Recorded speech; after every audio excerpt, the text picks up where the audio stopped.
간호장교들 기쁨조도 예, 아니고 맞습니다.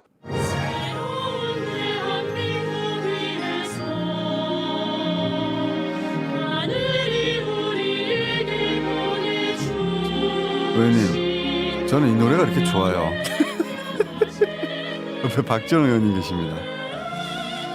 저런 대통령을 우리가 뽑은 국민도 잘못이고 모셨던 국민도 불행이죠. 저런 노래를 경호처가 가사를 바꿔서 부르고 뭐 삼행시를 하고 그다음에 군인들 시켜가지고 그 공연 보셨어요? 국민들 네. 북한에서 자주 북한 요새도 아니고 북한 한 30년 전쯤에 그런 영상 같은 그것도 틀어봐 주세요. 지금 군인들이 생일 축하 공연을 연습해가지고 앞에서 이게 북한 분위기인데요, 완전히. 군인들 저거 연습시켰다는 거 아닙니까? 경비선원 군인들을.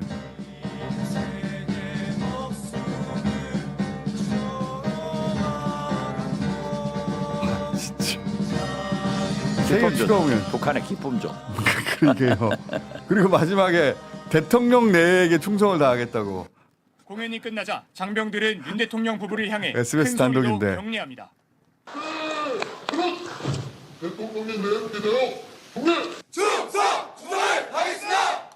대통령 내에게. 물론 군인- 국군 통수권자이기 때문에 근데 대통령 내외 하는 거 아닙니까? 내외 그건 처음 아니죠. 봤어요. 예. 대통령 부인은 민간인인데. 아니, 지금 우리가 보고 사는 세상이 다 처음이에요. 어제 헌법재판소 나와서 그 얘기하는 걸 보세요. 저 인간일까?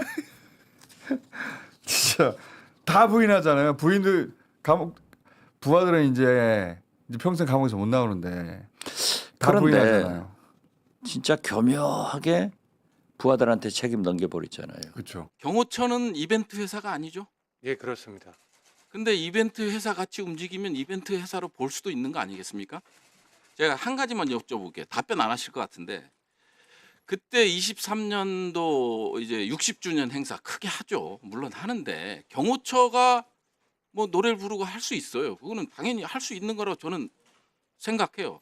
그건 당연하다고 생각하는데 간호장교 서울 지구병원 간호장교들 투입됐죠. 그다음 또 하나 답변 안 하셔도 돼요. 5경비단은 뭐 언론에 나왔고 90 정보통신단 참여했죠. 합창 경연 대회를 했죠. 그리고 원래는 1등만 본선 무대에 가서 윤비어천가를 부르기로 했는데 다들 고생했기 때문에 다 같이 나가서 합창한 적이 있죠. 답변 안 하셔도 됩니다. 경호상의 이유로 답변 안 하셔도 되는데요. 경호처가 하는 거는 제가 뭐라고 안 그러겠어요. 근데 지금 이 주변 군부대들이 이게 배속이잖아요. 그죠? 배속도 있고 그다음에 협조 관계 있잖아요. 그러면 경호처가 이런 행위를 했다면 그거는 이벤트 회사죠. 경호처 하는 거에 대해서는 뭐라 안 한다니까요. 간호장교들 투입되고 그다음에 정보통신단 투입되고 그다음에 인근 군부대들 투입되고 이건 상황이 완전 다른 겁니다. 예, 의원님 지적하신 대로 뭐 그렇게 생각하실 수 있으나 예. 저희가 그거를 매년 했다면 예, 그런 오케이. 지적을 받아야겠죠. 네네. 저희가 딱 2번 했습니다. 50주년 행사하고 네. 60주년 행사했는데 예. 저희도 저희 직원 동원해서 기획하고 싶지 않았지만 예. 그 기획사가 몇 억씩 들어간다고 하더라고요. 아니 그래서 간호장교들 기쁨조도 예, 아니고 맞습니다. 군부대를 동원한 게 아니고요. 저희가 경호처하고 경호부대 함께 하는 마음으로 그렇게 50주년 때도 오케이. 그렇게 행사를 했고 예. 알겠습니다. 60주년 때도 했습니다. 예. 알겠습니다. 들어가셔도 됩니다. 예. 법원 폭동 사태를 벌인 극렬 지지자들에 대해서 검찰이 무더기로 구속영장을 청구하면서 수십 명이 구속기로에 섰습니다. 그런데 이들은 구속심사 과정에서 젊은 세대의 집회 문화를 체험하러 왔다거나 산책하다 우연히 지나갔다는 식으로 변명하고 발뺌한 걸로 확인됐습니다. 산책을 하다 마침 근처를 지나갔다. 대구에서 교회 교인과 광화문에 갔다가 사람이 없어 서부지법에 갔다며 혐의를 부인했습니다. 또 젊은 세대들의 집회 문화가 어떤지 체험해보러 온 것이라 주장하기도 했습니다. 경찰을 폭행한 사실을 아예 인정하지 않거나 적극적으로 가담하지 않았다며 발뺌하기도 했습니다. 오늘은 나머지 58명에 대한 구속영장 실질 심사가 진행 중입니다. 경찰은 추가로 7층 판사실 출입문을 부순 1명을 긴급 체포했고 법원 안에 들어간 2명이 자수해 조사 중이라고 밝혔습니다. 우선 그 투블럭 있지 않습니까? 저희가 네. 법원 폭동에 상당히 주도적 역할을 한 인물로, 그러니까 맨 처음에 1이라는 손가락을 들어올리며 네, 법원 후문에서 경찰과 대치하던 맨 앞줄에 있던 남성이죠. 예, 뭔가 저 손가락 들어올리자마자 네. 확 밀어붙인단 말이죠. 예. 저 인물을 저희가 처음부터 주목했는데 이 인물이 체포됐나 싶었는데 체포되지 않았어요, 보니까. 왜냐하면 그 다음날 있었던 월요일 헌재 집회에도 이 인물이 등장합니다. 영상 분석을 하다가 찾았는데 봅시다. 지금 헌재 앞에요. 근데 저 투블럭이 보이죠? 네. 이 사람이 앞으로 계속 갑니다. 경찰과 대치선까지 가요. 그리고 그 대치선 앞에 서서 또 충돌을 일으키는데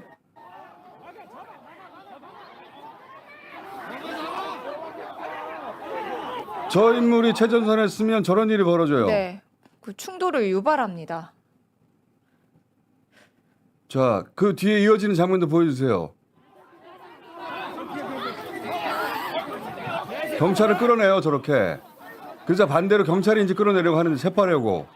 범행 현장이 됐으니까. 저때도 투블럭이 등장합니다.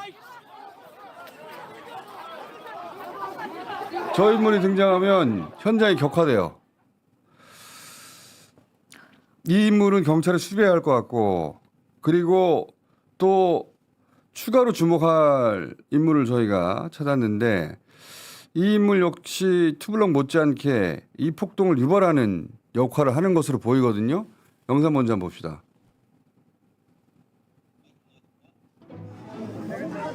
카키라고 부르겠습니다. 카키 잠바 입어서. 이분이 마이크를 들고 이야기를 해요. 그리고 가장 먼저 유리창을 깬 인물 중에 하나인데 저 곤봉을 들고 온 것 같아요. 옆에 가방을 끼고 있거든요. 짧은 곤봉을 계속 휘두르는데 유리창 깨는 데 굉장히 효과적입니다. 여기서 그치는 게 아니라 여기저기에 많이 찍히는데 저 장면은 뭐냐면은 유리를 넘어가려면 다치기 쉽잖아요. 네. 저기서 유리를 밟고 넘어가기 쉽게 저 현장에 떨어져 있던 건데 그 블라인드예요. 블라인드를 걸쳐서 많은 사람이 넘어가도록 만들고 그리고 이제 층층이 올라갈 때마다 계속 등장합니다. 소화기를 들고 있죠. 예, 소화기를 들고 미리 들고 올라가요. 그래서 광화 유리를 깨요. 강화 유리를 깨는 역할을 합니다. 이 사람이. 저기 투블럭도 보이죠? 투블럭 보이죠? 네. 저 사람들이 같이 움직입니다. 저긴 3층이거든요.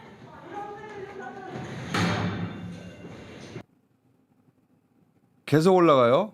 일부는 더 이상 올라가면 안 될 것 같다는 말도 해요. 자, 음성 소리 높여주세요.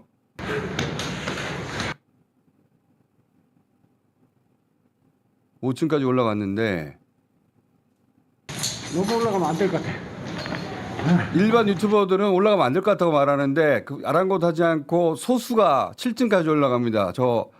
한 손엔 소화기, 다른 한 손엔 쇠파이프를 든 사람도 보입니다. JTBC 단독 7층인데 저 인물은 7층까지 같이 갔어요. 조세 파이프를 들고. 네. 결국 7층까지 가는 소수의 인원, 7층까지는 분명 안 올라갔어요. 소수의 인원 중에 저 인물도 껴있고 투블럭이 올라가는 중간중간에 장애물이 나타나면 제거하는 역할처럼 보입니다. 그래서 이 인물도 저희가 주목할, 이미 이 인물이 경찰에 체포가 됐는지 어땠는지 모르겠는데. 네, 한간에는 그 녹색 점퍼를 입은 남성이 JTBC 기자라는 이야기가 퍼졌나 봐요. 그러면서 왜냐하면 JTBC 취재진이 저 안에 들어갔기 때문에 그렇죠. 이제 뭐 몰아갔다 이렇게 하려고 했던 것 같은데 JTBC가 전혀 사실이 아니다, 허위 정보다 이렇게 밝혔습니다. 그래서 고발 법적 대응한다고 했죠. 예. 자, 저 인물도 저희가 전체에 휩쓸린 인물들 분명히 있어요. 현장에 휩쓸린 사람들 분명히 있는데 그게 아니라 굉장히 주도적이고 장비를 준비한 것 같고 그리고 망설임 없이 계속 7층을 향해 올라가는 그리고 그 중간중간에 장애물이 나타나면 소화기를 깰 생각을 하고 미리 소화기를 들고 올라가는 역할을 장비도 미리 준비했고 그리고 확성기를 처음부터 들고 있거든요. 단순 참가자는 아닌 걸로 보입니다. 저는. 네, 천대엽 법원 행정처장도 알고 오지 않았나 하는 추측을 그러니까요. 한다라고 밝혔습니다. 자, 저는 그래서 이런 영상을 보면 볼수록 이게 우발적으로 격해진 대목도 물론 있으나 격해지라고 조직적으로 일으킨 폭동의 측면이 분명히 있는 것 같다.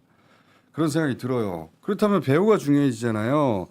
배우 수사 이번에 반드시 이루어져야지 안 그러면은 또다시 이런 일이 벌어질 거란 말입니다. 현장에 있었던 사람들을 잡고 나면 그걸로 그치면 특히 돈줄을 찾아야 되는데 네. 이런 일을 다 돈이 드는 겁니다. 그 정광훈 목사가 5만 원 발언을 한 적 있잖아요. 이미. 네, 지난 16일에 윤석열 탄핵 반대 집회에 1,000만 명 동원해야 된다. 50만 원씩 주고 싶은데 내가 돈이 떨어져서 5만 원씩 주겠다. 대신 전화비는 내주겠다. 이렇게 발언을 했습니다. 자, 이거 잠깐 봅시다 영상으로. 분들이 활동비 내가 5만 원씩 줄 테니까 내가 돈이 떨어졌다니까 5만 원씩 줄 테니까. 저분은 자기 돈 안 쓰기로 유명하거든요. 정말 5만 원 준다면 남의 돈으로 줄 텐데. 그리고 또 최근에는 이 집회에 나오면 10만 원씩 준다는 이제 집회 알바도 이미 공개적으로 막 나붙기 시작하더라고요. 네, 700명 정도가 접속해 있는 윤석열 지지 카카오톡 오픈 채팅방에 집회에 참여하면 돈을 제공한다라는 메시지가 올라왔다고 합니다. 공지가 올라왔는데 교통비 추가로 준다고 네, 집안에서 신분증 확인을 한 다음에 참가비 10만 원 준다. 그리고 지방에서 오는 사람들에게는 교통비를 추가 지원하니까 교통 영수증을 제출해야 된다. 이 돈을 지금 누가 되는 걸까요? 저런 거는 다 한두 명이 아니고 10만 원씩 10명 주면 100만 원입니다. 100명 주면 1000만 원이고요. 1000명 주면 1억인데 이게 하루에 끝나는 일이 아니잖아요. 저 돈줄도 찾아야 됩니다. 현장 폭도들만 체포하고 끝나면 또 똑같은 일이 더 심한 양상으로 반복될 수 있어요. 앞으로 탄핵도 남아있지만 대선도 남아있지 않습니까? 계속 에스컬레이션 될 수 있습니다. 이거 반드시 이번에 뿌리를 뽑아야 돼요. 안 그러면 이번 대선은 피로 얼룩진 대선이 될 수 있어요. 정말로. 농담이 아니라 상상을 초월하는 사람이 죽고 막 불을 지르고 방어가 일어나는 그런 대선이 될 수도 있습니다. 자, 근데 그러지 않기 위해서라도 윤석열은 지지자들을 선동하는 일을 그만둬야죠. 그럴 리가 있나요?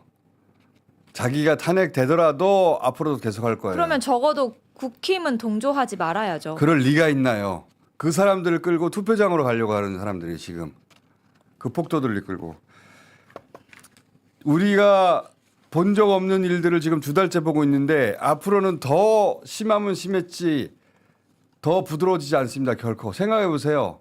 탄핵 남았죠? 대선 남았어요. 더 심해져요. 사람 죽습니다. 이러다가 설마라고 생각하면 절대 안 돼요. 전광훈 씨 측의 태도 변화가 눈길을 끌고 있습니다. 참고로 어제 저희가 보도했었죠. 자, 이가혁 기자라고 지금 일부 극우 세력들이 가짜 뉴스를 퍼뜨리고 있는 저 가운데 있는 저 남성 네. 이모 씨인데 이모 씨가 알고 보니까 그 판사실을 물 걷어찼던 저 이모 씨가 전광훈 교회의 전도사가 아니냐 이런 의혹들이 지금 새로 나오고 있습니다. 자, 그러자 이 사랑제일교회 측에서는 이 이모 씨는 자신의 교회에서 공식적인 직책이나 어떤 역할도 하지 않는다고 밝혔습니다. 그러면서 이 교회는 이번 사태와 관련해서 어떤 조직적으로 유도하거나 개입한 적이 없다고도 밝혔습니다.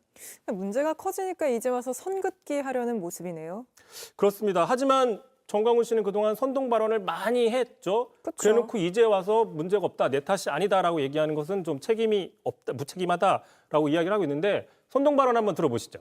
우리는 서울구치소를 들어가서 강제로라도 왜 국민저항권이 최고의 권위니까 대통령을 서울구치소에서 모셔 나와야 되는 것입니다. 이모 씨도 그 사랑제일교회 어떤 직책자 여부와 상관없이 그동안 극우 발언들을 많이 쏟아냈기 때문에 전광훈 씨의 영향을 받은 게 아니냐 이렇게 볼 수밖에 없는 거고요. 네. 당시 건물 내 몇 명의 직원이 남아 있었어요? 20여 명의 직원이 남아 있었고요.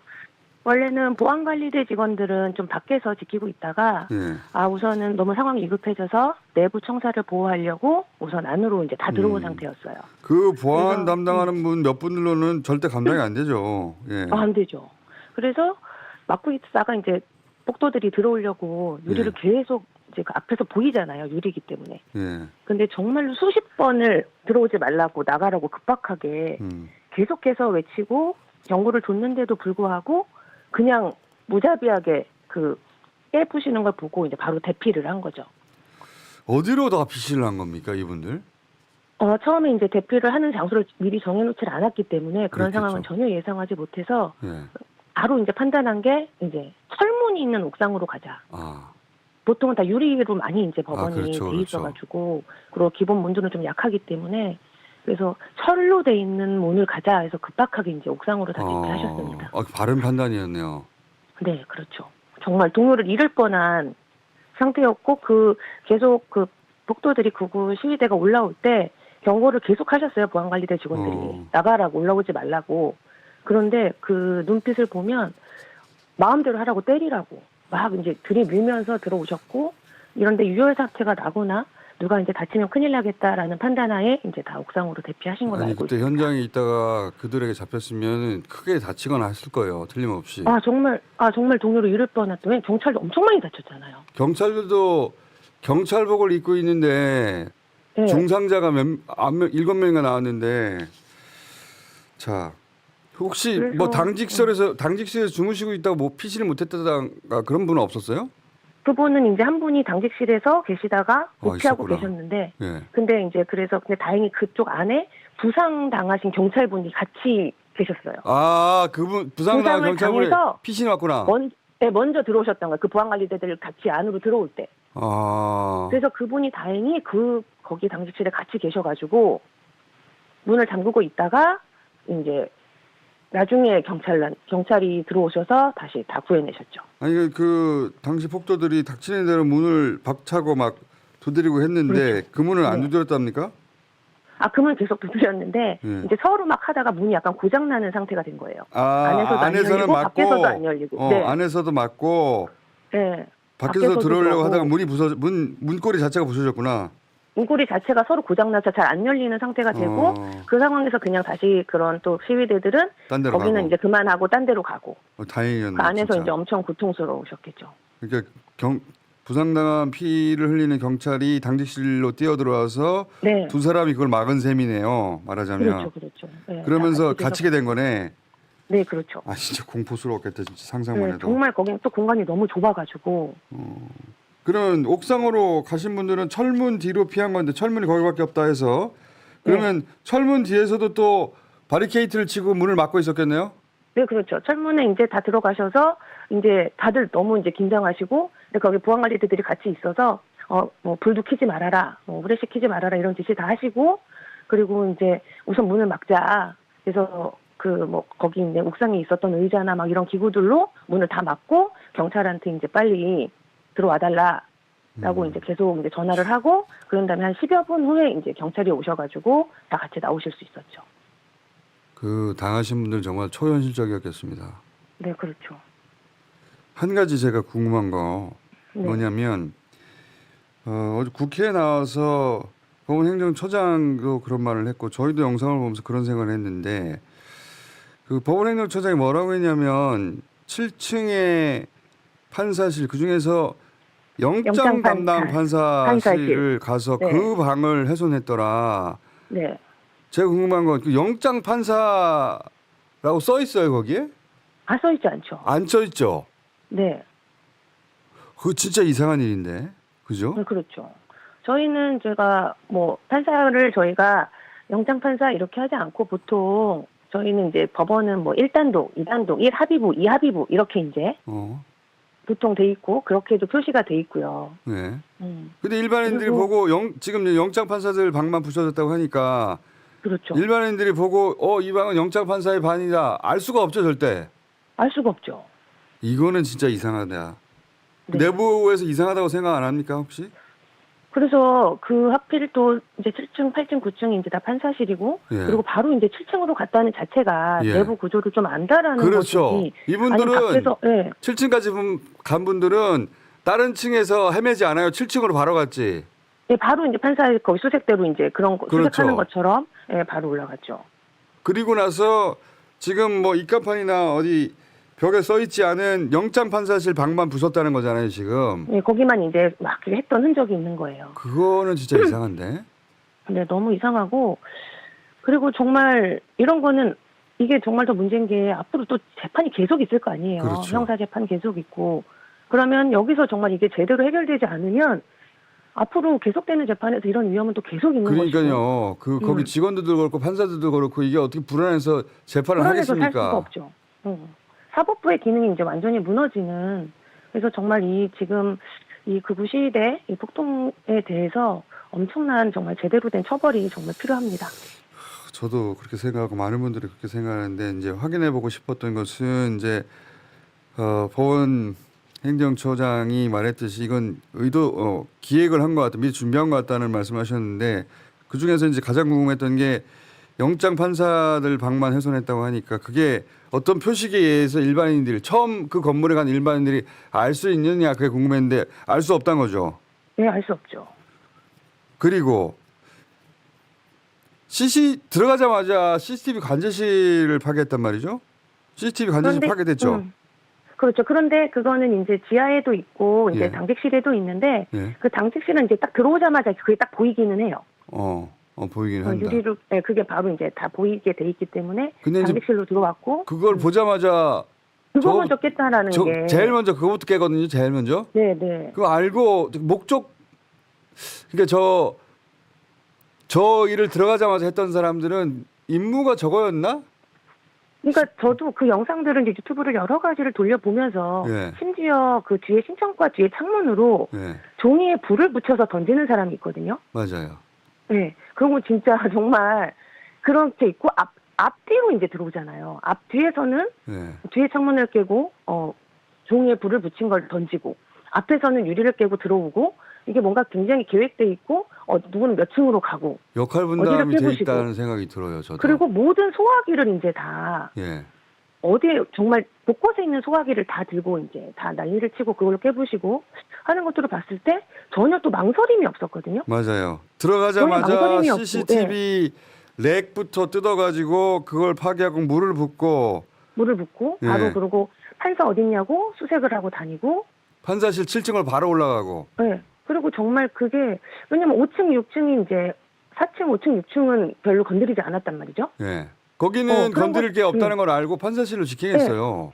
네, 그러니까 이것들이 보면 이 일련의 상황들이 누군가의 지시 없이는 절대 있을 수 없는 일이겠다. 그 내부 직원들도 그렇게 생각하고 있죠. 그렇죠. 그리고 예. 우리가 정말 딱 봤을 때 그렇게 무자비하게 뭔가를 훼손한다라는 것은 보통 사람들이 그냥 분노의 감정으로 할 수 있는 일은 아니거든요. 주저하게 됩니다. 저희가 분노한 감정을 보는 민원인을 많이 보잖아요. 그렇죠.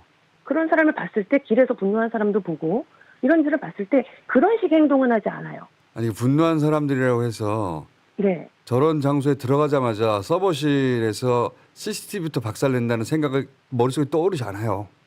전 떠오르지 않죠. 전혀 떠오르지 그럴 수는 않아요. 없고 무슨 소리를 지르고 뭐 그냥 그런 정도로 혼자 뭐 집기를 약간 뭐 자기 물건을 던진다라든지 자기의 손에 들고 있는 걸 던진다 이런 화나는 행동을 하는 것이지 뭔가를 내가 탁탁 지적해서 그것을 하겠다라는 의도적인 계획적인 그런 행동을 전혀 보이지 않으니까 이건 충분히 뒤에서 뭔가 지시가 있었고 그런 거에 따른 행동이라고 저는 충분히 그러니까요. 생각할 수 있을 것 같아요. 분위기에 휩쓸린 사람들도 현장에서 분명히 있었겠지만 저 주도하는 사람들은 머릿속에 시뮬레이션을 하고 계획을 세우고 왔던 걸로 보이고 이 건물을 점거하는 농성들이 있긴 합니다. 근데 그렇죠. 건물 점거 농성과 가장 근본적인 차이는 뭐냐면 건물을 점거하는 농성은 예를 들어서 창문을 깨고 들어가잖아요. 그러면 거기를 청소하고 정비를 합니다. 왜냐하면 자기들이 거기 있어야 되기 때문에. 그렇죠. 거기 계속 있어야 되니까. 거기 있어야 되기 때문에 사안을 정비를 해가지고 자기들이 오래 있을 수 있도록 깨끗하게 만들어요. 거기는 정비를 정말 하고. 유리 파편이 정말 바닥에 로비에 전체가 다 깔려 있어가지고 그 본인들이 있을 수 없는 곳이고, 그리고 보면 당연히 경찰한테 현행범 체포될 걸 알고 있었잖아요. 그렇죠. 거기서 현행범 체포 안 될 수가 없잖아요. 그런데 그 지금 상황에서? 주도한 사람들은 지금 안 잡힌 걸로 보면 네, 그러니까요. 경찰이 들어올 때쯤에 이 사람들도 빠져나갔어요. 그래서 그게 당연히 알고 어떻게 될지도 알고, 하지만 누가 나를 도와줄 것이다라는 판단까지 하신 것 같거든요. 저 사무처장님도 지금 열심히 합리적 의심을 하시고 있고 저도 그 의심을 하고 있는데, 점거농성은 이렇게 안 합니다. 점거농성은 저희 노동조합이 예. 농성하잖아요. 맞아요. 근데 저희는 정말 제가 너무너무 속상하고 화났던 게, 저희는 그런 농성할 때 예. 그 하늘 높이 고공에 올라가서 크레인에서 그런 고공 농성하고 0.3평짜리 철창에서 내 몸을 가두고 내가 단식을 하고 이런 농성을 하잖아요. 내가 원하는 것, 그런 거를 하기 위해서. 그런데 이런 행동을 보면서, 그러면서 뭐 노동자랑 이제 비교하고, 저는 여기서 정말 분노를 금할 수가 없습니다. 알겠습니다. 법원 노조 입장 문제도 잘 봤고, 그리고 지금 아마 서부지법 직원들 다 트라우마에 시달릴 것 같은데. 네, 그래서 법원에서도 최대한 모든 것을 지원해서 심리치료하기로 약속했고요. 그리고 이건 정말 꼭 다른 게 아니라 내란죄로 처벌돼야 된다고 저희 법원본부는 계속해서 이제 소리내고 있습니다.